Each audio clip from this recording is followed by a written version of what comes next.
So, good morning to all my dear students. It is, I think, our second period of our club Knowledge is Wealth. ये knowledge is wealth का दूसरा period है। मैं कुछ बातें मराठी में करूँगा, कुछ हिंदी में, कुछ इंग्लिश में, जैसे कि सबको समझ में आए। तो बच्चों, यही हम एक दर्दनाक खौफनाक इंसिडेंट के बारे में जानकारी ले रहे हैं। एक सीक्वेंस, एक सीरीज़ है, जो सीरीज़ मैं आपको बता दूं 26/11 को ही ख़त्म करूंगा, 26/11 नवंबर को, यानी कि आफ्टर दीपावली। ये सेकंड पार्ट है। तो सेकंड पार्ट में मैंने पहले फर्स्ट पार्ट में जैसे कि आपको बताया किस तरह से ये 26/11 की प्लानिंग पूरी तरह से पाकिस्तान में की थी, मोहम्मद हाफिज़ सईद द्वारा, रहमान लखवी चाचा द्वारा, और किस तरह से इन 10 आतंकवादियों को भारत में भेजा गया था। अरेबियन सी के द्वारा पोरबंदर से होते हुए एक किस तरह से आतंकवादी मुंबई पर आ चुके थे। तो इसके आगे की कहानी मैं आपको आज बताने वाला हूँ। तो बच्चों, जब ये कुलाबा के पास एक मच्छी मार्केट है, बहुत बड़ा मच्छी मार्केट है। आप अगर गूगल पे भी सर्च करोगे तो भी आपको पता, मुंबई का मैप पता चलेगा आपको। तो वहाँ पे वो रबर बोट के ज़रिए से ये 10 आतंकवादी उतरते हैं। जैसे कि मैंने बताया, एक कॉलेज स्टूडेंट की तरह ये पूरे आतंकवादी जो थे, T shirt, jeans, sport shoes पहने हुए थे। और ये मच्छी मार्केट जो है काफ़ी भीड़ भाड़ वाली जगह है। यहाँ पे यानी कि किसी को किसी का लेना देना नहीं। हर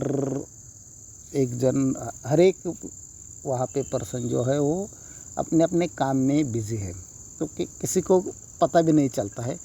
लेकिन क्या होता है, उसमें से जो इस्माइल नाम का आतंकवादी है, एक मराठी लेडी को टकरा जाता है हड़बड़ाहट में। तो मराठी लेडी उसको बोलती है, अरे माकडा, तुला दिसत नहीं का, डोळे फटले का तुझे? तो वो बोलता है उसको, जा तू अपना काम कर। इस तरह का जवाब है। तो उसको थोड़ा सा डाउट आता है, वो इतना गुस्से से बोलता है, और थोड़ा सा हुलिया भी अलग है उसका। 2 बैग सैक लेकर अभी अभी आया है।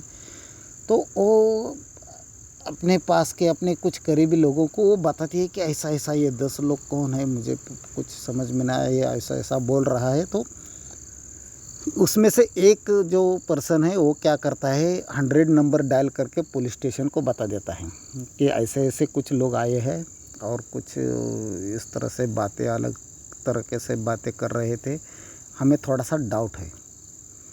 तो उस समय जो पुलिस थी, रात के 9, साढ़े 9, 9, सवा 9 बजे हुए थे। तो उस वक्त की पुलिस उसको हल्के में लेती है।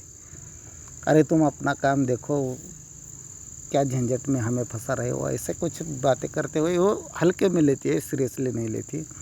इसलिए वो लोग बच जाते हैं। अगर वो सीरियसली ले लिया होता तो बात अलग थी। उसके बाद में वो वहाँ पर भी एक मेन रोड है, वहाँ पर आते हैं। और रोड पे आने के तुरंत बाद ये अपने जैसे कि प्लानिंग उनकी थी, उनके पास पूरा मुंबई का नक्शा था। उधर से लखवी चाचा बार बार फ़ोन पे उनको गाइड कर रहा था किधर जाना है, कि वो पूरा उनको मैप दिया था। तो 2-2 के गुट में वो फैल जाते हैं। तो फर्स्ट वन का जो गुट है वो वहाँ पे कोलाबा में ही टैक्सी पकड़ता है, कोलाबा की ओर जाता है। कोलाबा वहाँ पे पास में ही है, कोलाबा की ओर जाता है। वहाँ पे एक लेओपार्ड नाम का कैफ़े है, वहाँ पे वो उतरता है। जैसे ही नीचे उतरते हैं वो लोग, वो टैक्सी में बम रख कर ही उतरते हैं। और वो जो लेओपार्ड कैफ़े है वहाँ पे फॉरेनर ज़्यादा रहते हैं, बहुत फेमस कैफ़े है। वहाँ पे कॉफ़ी, कोल्ड ड्रिंक्स वगैरह सब कुछ मिलता है। और वहाँ पे वो अंधाधुंध गोलीबारी शुरू कर देते हैं। किसी को कुछ भी समझ में नहीं आता है। तो ये टेररिस्ट का पहला अटैक था कुलाबा में, आपको मालूम है, लेओपार्ड कैफ़े में। तो सब हड़बड़ी मच जाते हैं, सब लोग इधर उधर कैफ़े के इधर उधर भाग जाते हैं, कुछ टेबल के नीचे, चेयर के नीचे, कुछ इधर उधर छुप जाते हैं। तो तुरंत वहाँ से एक पुलिस को कॉल आती है कि यहाँ पे मुंबई में ये अटैक हुआ है, गोलीबारी चली है। तो पुलिस समझती है कि चलो एक गैंगवार है, गैंगवार का हिस्सा है, इसलिए उसको ज़्यादा सीरियसली नहीं लेती, फिर भी ज़्यादा सीरियसली नहीं लेती। तो ये पहला अटैक हुआ। बाद में जो इस्माइल और अजमल कसाब है, ये दो लोग टैक्सी पकड़ते हैं, वो सीधा CST रेलवे स्टेशन यानी छत्रपति शिवाजी टर्मिनस, जिसका नाम है, पहले VT स्टेशन हुआ करता था विक्टोरिया टर्मिनस के नाम से, अभी CST नाम है उसका। तो CST में जाते हैं। वहाँ पर भी जैसे ही वो उतरते हैं, जाते हैं, वो पहले वो तुरंत बाथरूम की ओर जाते हैं। बाथरूम में जाकर वो गन लोड करते हैं पूरे, जो ये उनके पास जो AK-47 राइफल्स थी वो उसको लोड करते हैं, और लोड करके वो सीधा बाहर आकर डायरेक्ट फायरिंग शुरू करते हैं, अंधाधुंध गोलीबारी शुरू कर देते हैं। किसी को कुछ समझ में नहीं आता है क्या चल रहा है, कैसा हो रहा है। इस तरह से लोग हड़बड़ाहट में इधर उधर भागते हैं, जहाँ जगह मिले वहाँ पर छुप जाते हैं। तो वहाँ पर एक दो कांस्टेबल की भी मौत हो जाती है। तो वहाँ पर से भी फिर पुलिस स्टेशन को कॉल आता है कि ऐसा ऐसा हुआ है। फिर भी पुलिस, देखो हमारे पुलिस फिर भी मानती है कि ये कोई गैंगवार है, क्योंकि आपको मेरा मालूम होगा मुंबई पे दाऊद गैंग, छोटा राजन गैंग, बहुत सारे अरुण गवली गैंग, इस तरह से गैंगवार हुआ करते थे, इसलिए पुलिस ज़्यादा सीरियसली नहीं लेती है। उसके बाद CST में जब फायरिंग शुरू हो जाती है, तब वहाँ से पूरी लाइट ऑफ कर दी जाती है वहाँ प्रशासन द्वारा, कि किसी को कुछ ना दिखे, इसलिए। लेकिन तब तक 58 लोगों की जान जा चुकी थी और 100 से ज़्यादा लोग इंजर हो चुके थे लगभग, यानी कि उस हमले में 150 से अधिक लोग सफ़र हो चुके थे।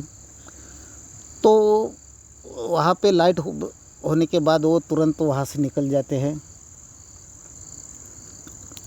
और बाहर रास्ते पर आते हैं, घूमते इधर उधर देखते हैं, और ऐसे में रास्ता भटक जाते हैं। वो उनका जो मैप के हिसाब से जो उनको जाना था, वो गलती से वो इधर उधर भटक जाते हैं। भटकते वक्त वहाँ पर भी एक पुलिस स्टेशन है, पुलिस स्टेशन के पास जाते हैं, और जब पुलिस वाले लोग इन्हें देखते हैं तो आपको मालूम होगा पुलिस के पास ज़्यादा, यानी कि मॉडिफाइड वेपन्स नहीं है हमारे पुलिस के पास, जो भी है वो सीधे साधे वेपन्स है, इसलिए पुलिस वाले भी डर जाते हैं और पुलिस स्टेशन का पूरा लाइट ऑफ कर देते हैं और बंद कर देते हैं। तो पुलिस स्टेशन ऑफ हो जाता है, तो वहाँ से ही पुलिस स्टेशन के बाजू में से पतली गली की ओर से वो जाते हैं। रास्ता भटक चुके हैं, उनको मालूम नहीं है, तो वहाँ से जाते हैं ये दोनों, कसाब और इस्माइल।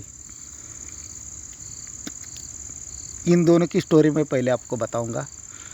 तो वहाँ से वो आगे जाते हुए, जब आगे जाते हैं वहाँ पे गामा हॉस्पिटल लगता है, गामा हॉस्पिटल है, ये बहुत बड़ा मुंबई का हॉस्पिटल है। वो वहाँ पे घुस जाते हैं और वहाँ पे फायरिंग करना शुरू कर देते हैं। तकरीबन 10-12 लोगों की वहाँ पर भी जान जाती है। तो उधर भी जो पहले ही ब्रेकिंग न्यूज़ आ रही थी कि लोग देख रहे थे कि मुंबई में हमला हो रहा है, या ऐसा टेररिस्ट अटैक हो रहा है, या गैंगवार हो रहा है, कुछ भी, लेकिन मुंबई में फायरिंग तो हो रही है, इस तरह से बातें आ रही थी। तो इसलिए वो लोग थोड़े से यानी कि सतर्क थे। तो जैसे ही गोलीबारी शुरू हो जाती है, वहाँ पर भी हॉस्पिटल प्रशासन भी तुरंत पूरे लाइट ऑफ कर देते हैं, पूरे दरवाजे लगा दिए जाते हैं तब तक वो लाइट ऑफ होने के तुरंत बाद ये वहाँ से निकलते हैं, क्योंकि उनको मालूम है कि अंधेरे में कोई भी आकर उनको दबोच सकता है डेयरिंग करके, तो इसलिए वो रुकते नहीं लाइट ऑफ होने।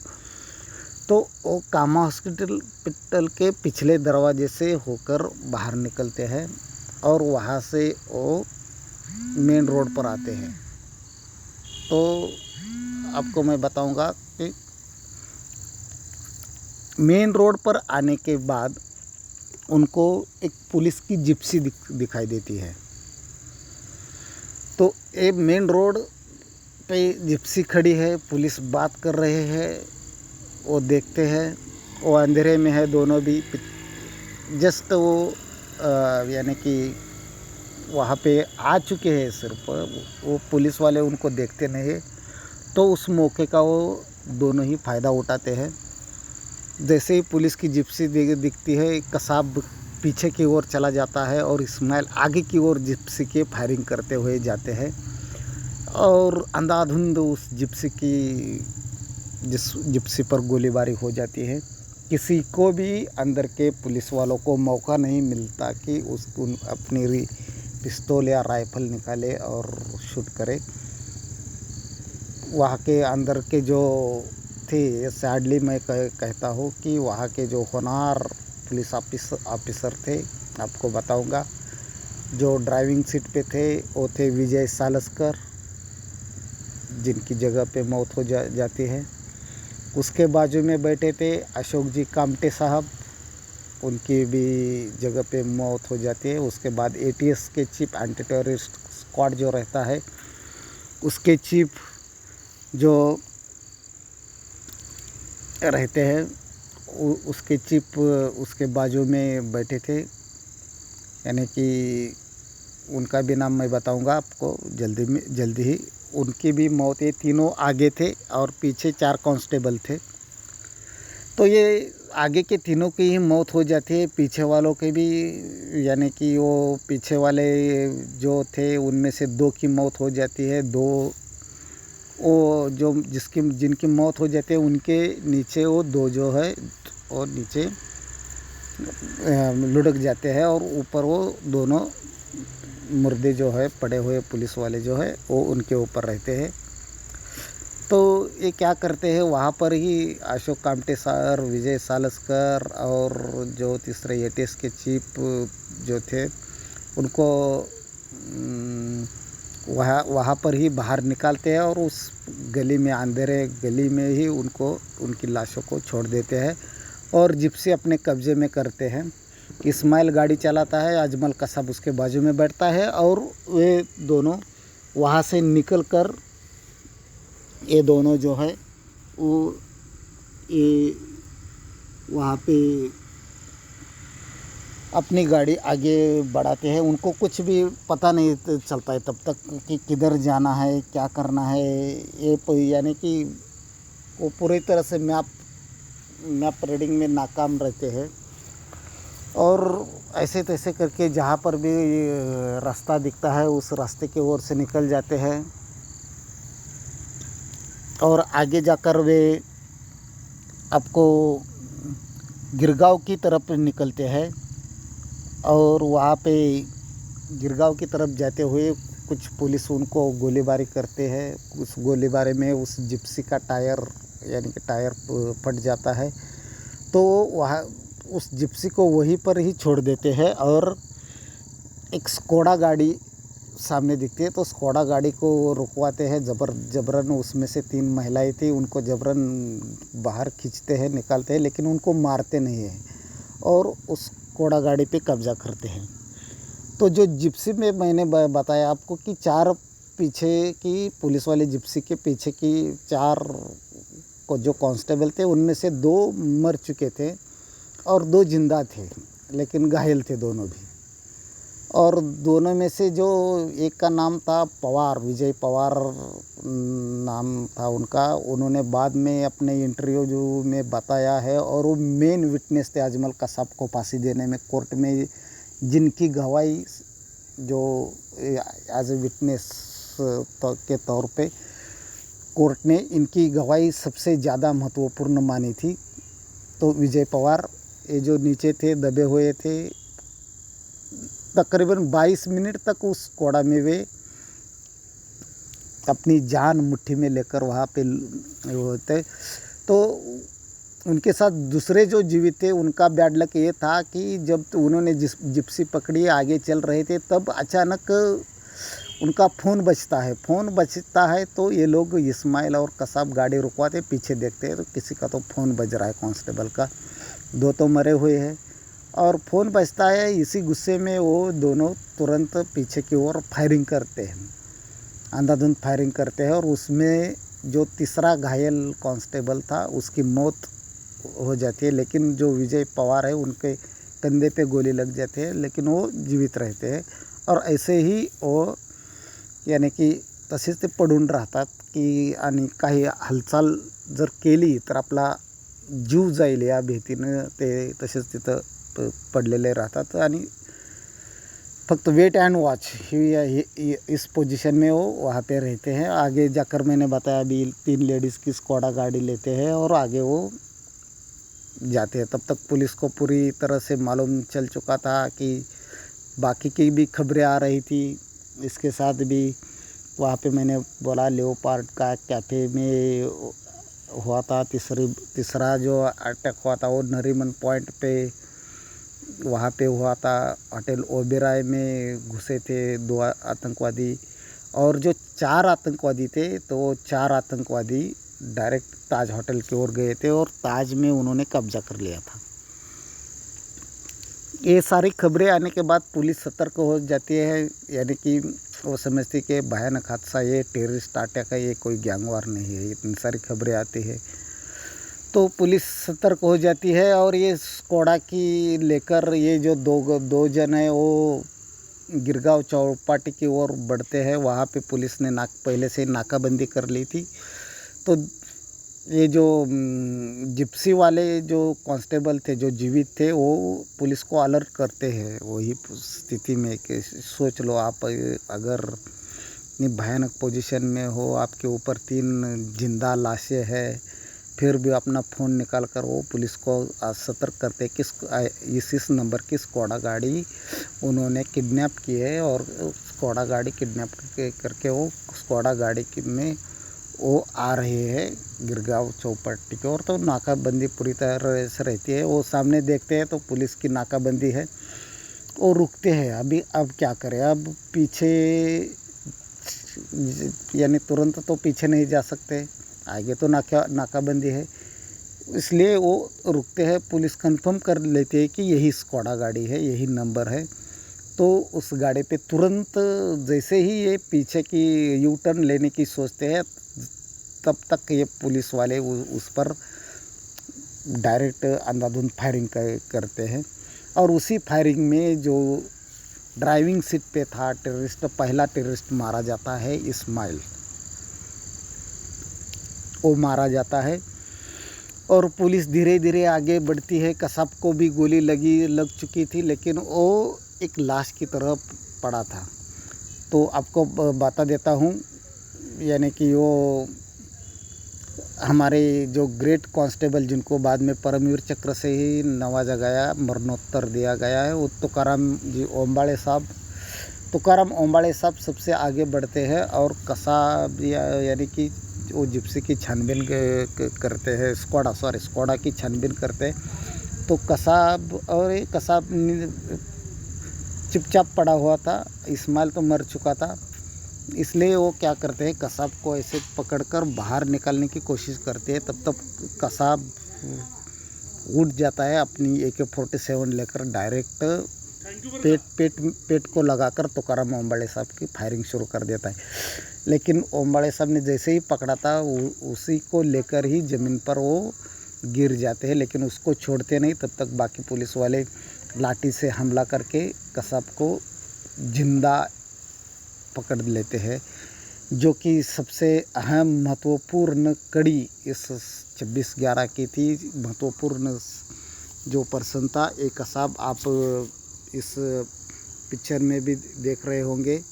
ये जो कसाब है, कसाब यहाँ पे ताज होटल है, देखो ताज होटल में जो हमला हुआ था, यही वो बहुत ही बढ़िया सुंदर ताजमहल होटल है।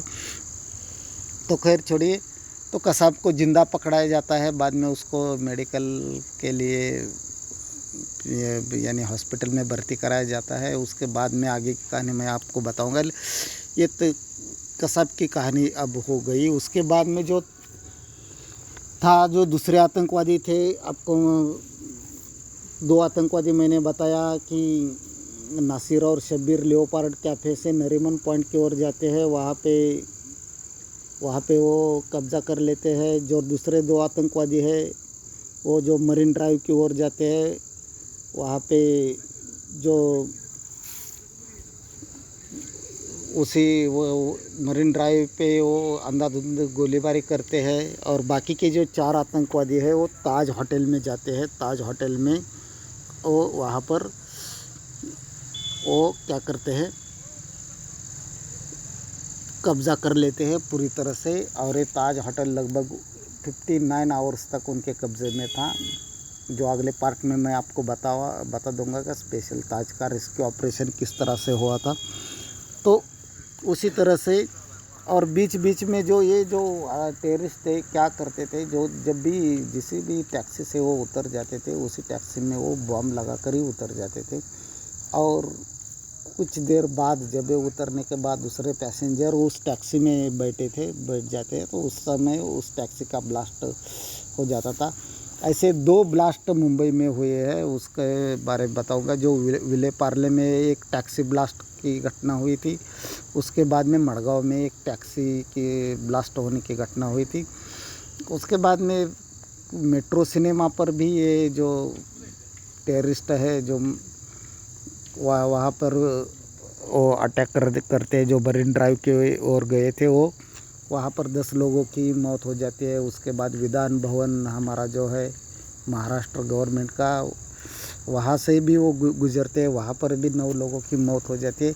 इस तरह से ये भयानक हादसा पूरी मुंबई को दहशत में ये टेररिस्ट जो है वो लेते हैं। तो खैर आज के लिए इतना ही। अगले पार्ट में जो मैं आपको बताऊंगा किस तरह से मुंबई का रेस्क्यू ऑपरेशन चला, किस तरह से अजमल कसाब को फांसी तक का उसका सफ़र किस तरह से रहा, पाकिस्तान की किस तरह से पोल खुली, ये सब मैं अगले पार्ट में बताऊंगा। तब तक के लिए धन्यवाद। आपका दिन, आपकी दिवाली खुशहाली से, संपन्नता से भरी रहो। आपकी दिवाली की सबको हार्दिक शुभकामनाएं।